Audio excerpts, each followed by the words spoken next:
Relato do caso. Sara, sexo feminino, 17 anos, 1,60 m de altura, 40 kg.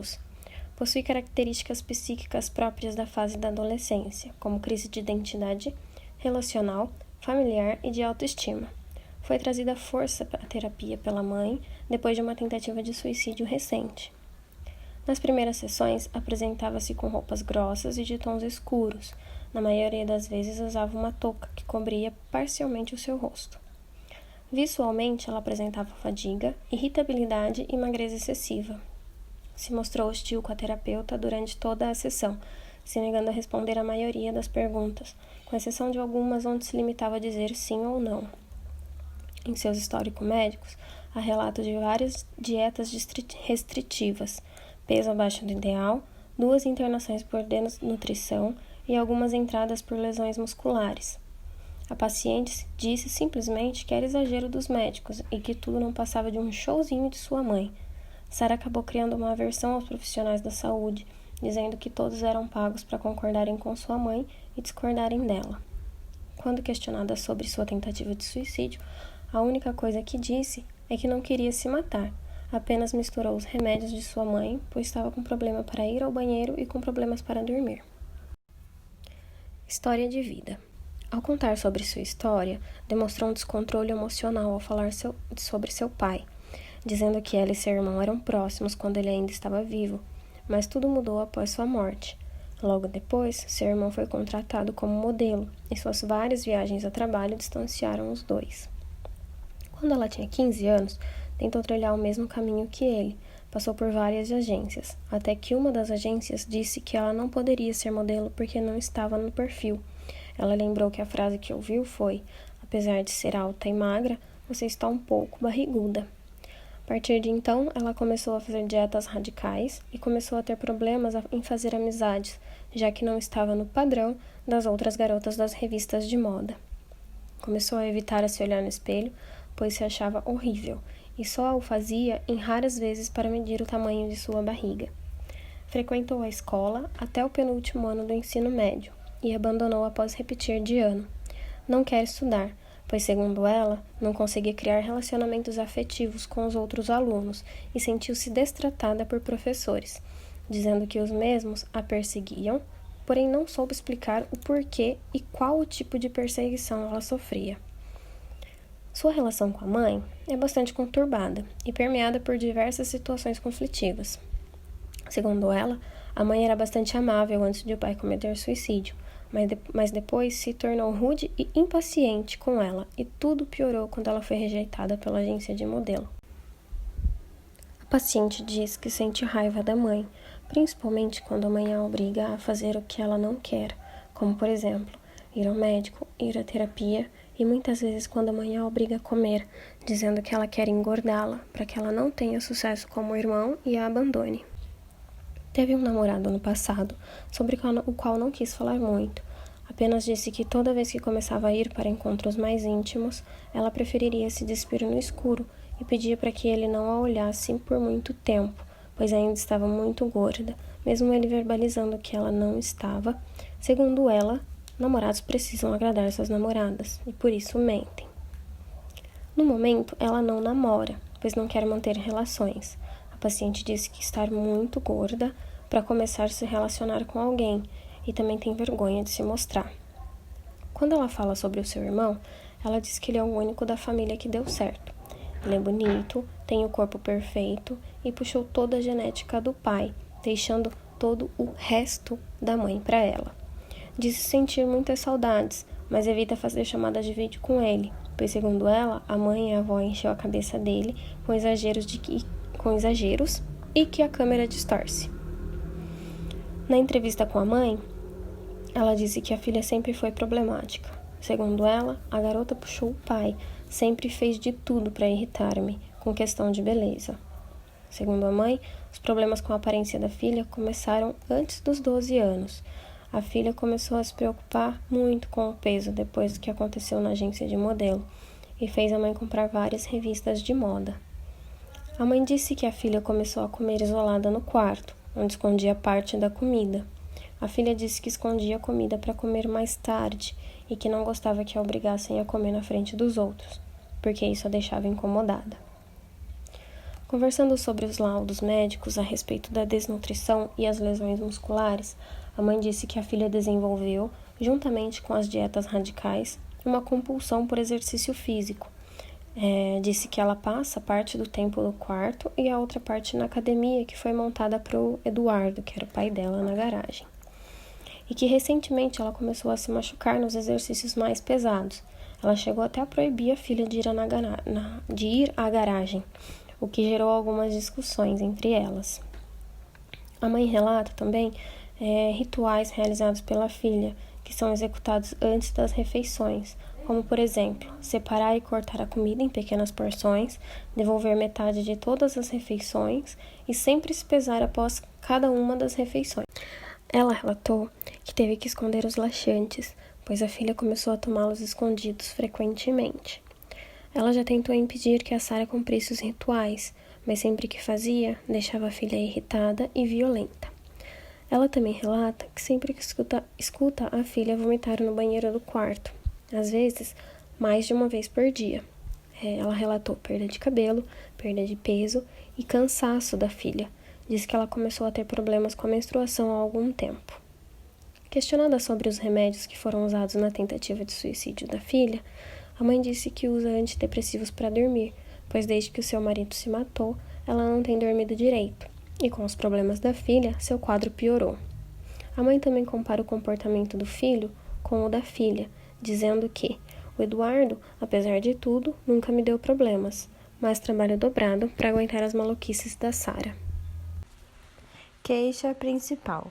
Como a paciente foi obrigada a estar na consulta, não apresentou nenhuma queixa, a não ser o exagero da mãe com a saúde dela. A paciente não enxerga a própria magreza, dizendo sempre que, na verdade, está gorda e que a mãe quer engordá-la ainda mais.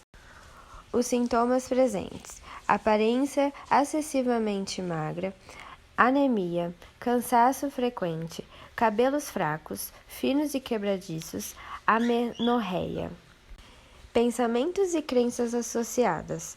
A paciente apresenta crenças distorcidas e disfuncionais acerca de peso, do formato corporal, da alimentação e do seu valor pessoal, que são significativas.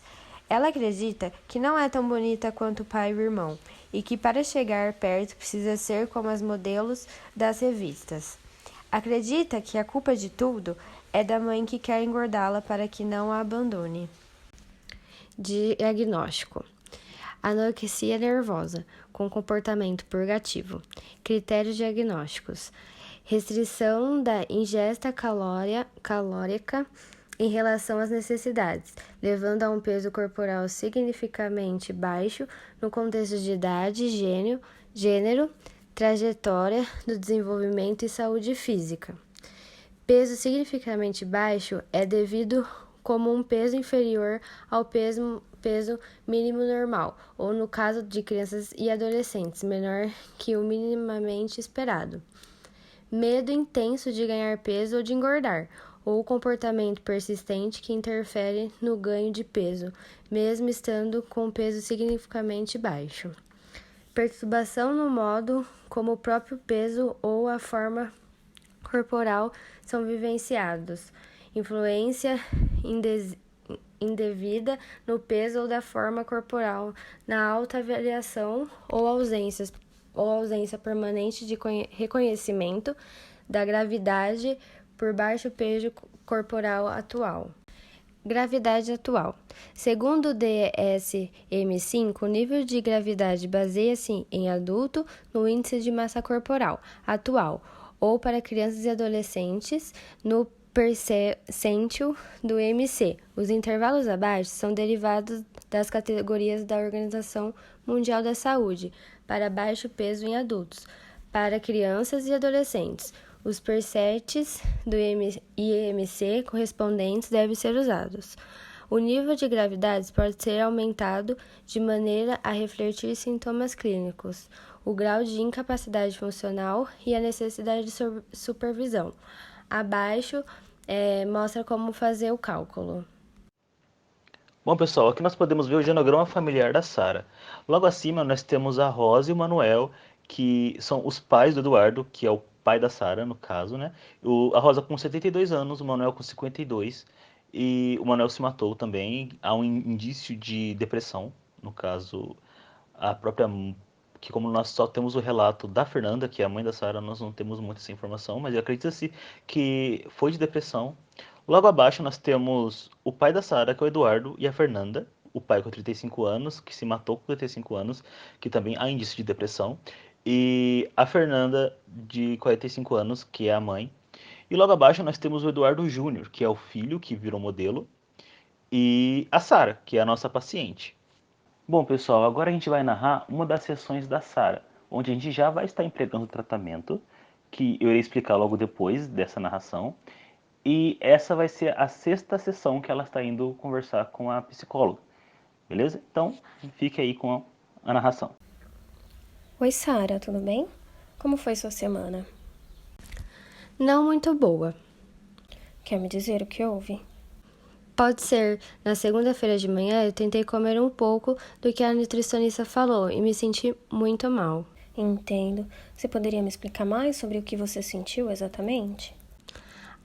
Eu meio que me senti engordando, aí fiquei meio enjoada, no fim não dormi muito à noite pensando nisso. Ok.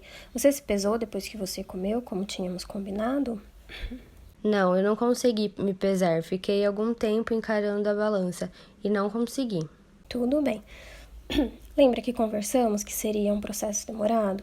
É normal ter resistência no começo. Então, se preferir, nós podemos colocar isso no roteiro para podermos discutir depois. Ok.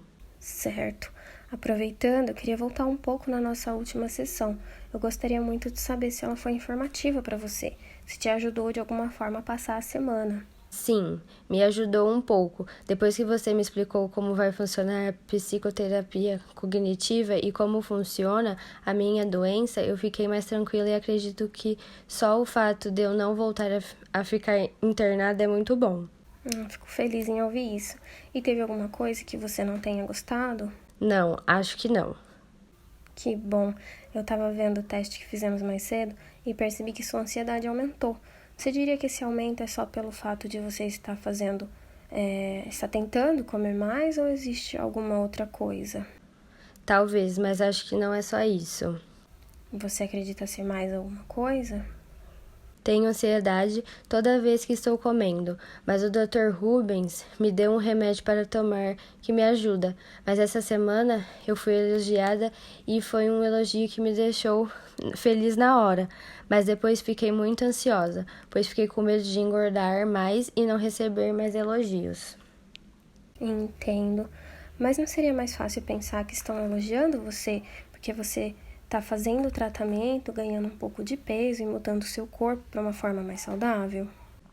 Acho que sim. Me sinto mal por não pensar assim. Tá tudo bem. Lembra que conversamos que esses tipos de pensamentos eles poderiam acontecer? É totalmente normal, né? A gente está superando cada passo junto, certo? Certo. Então tá bom. Lembra da nossa tarefa de casa, onde combinamos que você tentaria perceber os seus pensamentos automáticos e adicionar mais coisas em sua lista de metas? Lembro. Você teve algum progresso?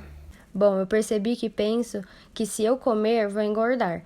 E que se eu engordar, as pessoas vão me achar muito gorda e não vão mais me olhar, nem me elogiar. Quando conversei com meu irmão, disse que eu pensei que nunca ia conseguir ser como ele, mas lembrei do que você me explicou, que isso apenas reforça na minha crença de estar gorda. Sim, fico feliz por você lembrar, é um passo muito importante. E a sua lista de metas? Não conseguiu adicionar mais nada. Tudo bem. Nós retomamos esses tópicos então na próxima sessão. Tudo bem. Mais alguma coisa que você queira adicionar sobre isso? Acho que não. Certo. Eu queria então aproveitar o finalzinho da sessão para fazermos o mesmo exercício que a gente fez na última sessão. Gostaria que você escrevesse o que foi importante para você na sessão de hoje e que você não gostou. Aí a gente discute tudo isso na próxima sessão, pode ser? Tudo bem. Vamos lá. Técnica utilizada no tratamento. Bom, pessoal, a técnica que nós utilizamos é uma técnica chamada CBTE, que é a sigla em inglês para Terapia Cognitivo-Comportamental Potencializada. Ela é uma técnica multidisciplinar baseada em 4 etapas, elaborada por Moreira, Boff, Peça, Oliveira e Neufeld. Bom, a primeira etapa dessa técnica de tratamento envolve aproximadamente 8 sessões divididas em 2 dias da semana. O objetivo desse momento é estimular o engajamento ao tratamento e à mudança, psicoeducar o paciente sobre o tratamento e seu transtorno, induzir a pesagem semanal e a alimentação regular, sempre visando criar um vínculo terapeuta-paciente. Logo no início, nós tivemos algumas complicações com a não aceitação da terapia pela paciente. Sendo assim, as 5 primeiras sessões foram focadas na criação de vínculo e a psicoeducação, usando a comunicação efetiva desenvolvida por Burns, que fornece ao terapeuta um conjunto de técnicas concretas projetadas para melhorar a comunicação e fortalecer a empatia terapêutica. Bom, pessoal, então Burns nos dá essa técnica para aumentar a empatia do nosso paciente com a terapeuta. No caso, como eu falei, nas primeiras sessões nós tivemos que fazer isso para ganhar a confiança da Sarah, né? Então, essa técnica que Burns nos mostra, ela é dividida em 5 partes. A primeira parte dessa técnica é o desarmamento, onde é necessário encontrar algo verdadeiro no que outra pessoa está dizendo, mesmo que pareça totalmente não razoável ou injusto. Depois nós temos a empatia, o que nós podemos dividir ela em 2 subgrupos, que é a empatia de pensamento, que é parafrasear as palavras de outra pessoa, e a empatia de sentimento, que é reconhecer como a outra pessoa está provavelmente se sentindo com base no que ela diz. Logo em seguida, nós temos o questionamento, onde é necessário elaborar perguntas gentis e encorajadoras a fim de aprender mais sobre como a outra pessoa está pensando ou se sentindo. Aí nós temos a 4ª etapa, que é a afirmação do tipo eu sinto, que nós devemos expressar nossas próprias ideias e sentimentos de forma direta e com tato, usando afirmações que se iniciam com eu sinto, ao contrário de afirmações que se iniciam com você. Por exemplo, eu me sinto abalado, ao invés de você está errado, ou você está me deixando furioso.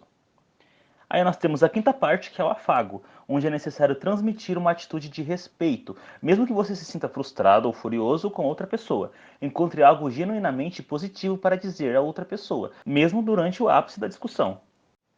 Bom, assim quando nós estabelecemos a confiança paciente-terapeuta, começamos com o foco de ganho de peso.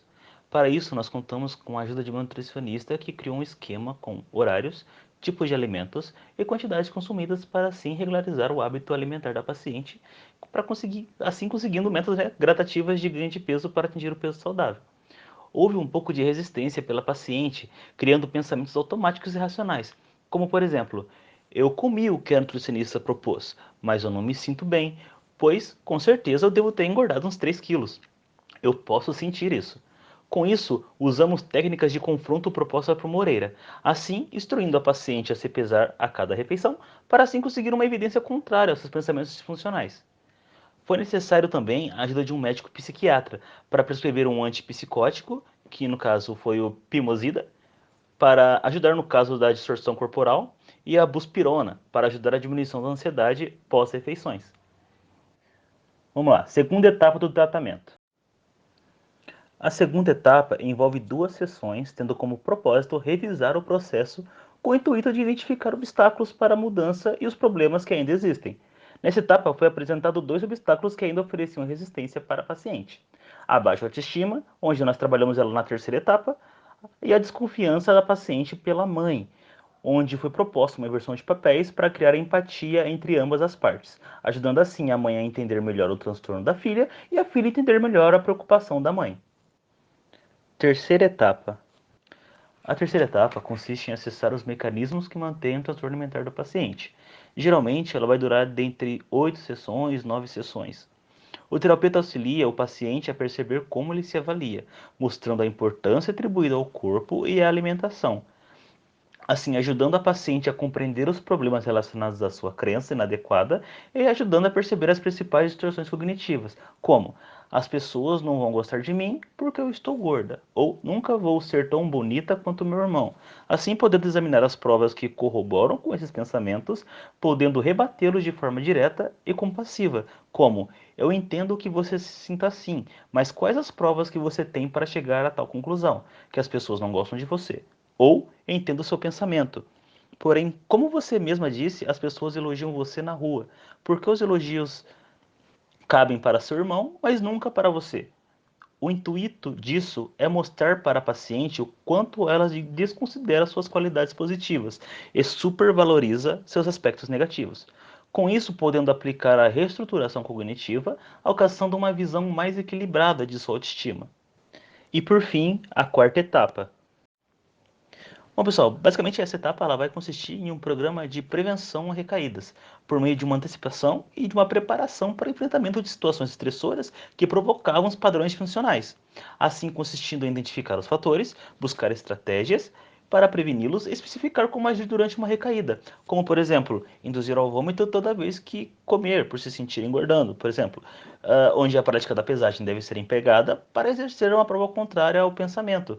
Nós também podemos usar como exemplo que é a manutenção da autoestima, que ela pode ser feita tanto no convívio familiar ou no convívio social, como no caso amigos ou elogios, como nós vimos na própria sessão que ela teve, que ao ser elogiada, apesar dela ter um pensamento ali ainda disfuncional, ela, com a ajuda da terapeuta, conseguiu passar por cima desse pensamento disfuncional dela. Bom, pessoal, então no evoluir do tratamento, ela já começa a vir sem blusas, as blusas grossas que ela costumava vir, né? Então ela começa a diversificar muito bem as cores das camisetas, que isso vai denotar um ganho de autoestima, que é uma coisa muito boa. O cabelo dela já tá mais bem cuidado e é notável esse ganho de peso. Uma coisa boa que ela relatou é que ela está voltando a sentir o prazer em comer, que era o nosso objetivo, e isso é uma coisa muito boa, e até conseguiu colocar um espelho no quarto. As brigas com a mãe diminuíram consideravelmente e está mais à vontade para construir relações afetivas com outras pessoas. E é isso, pessoal. Muito obrigado pelo tempo e valeu!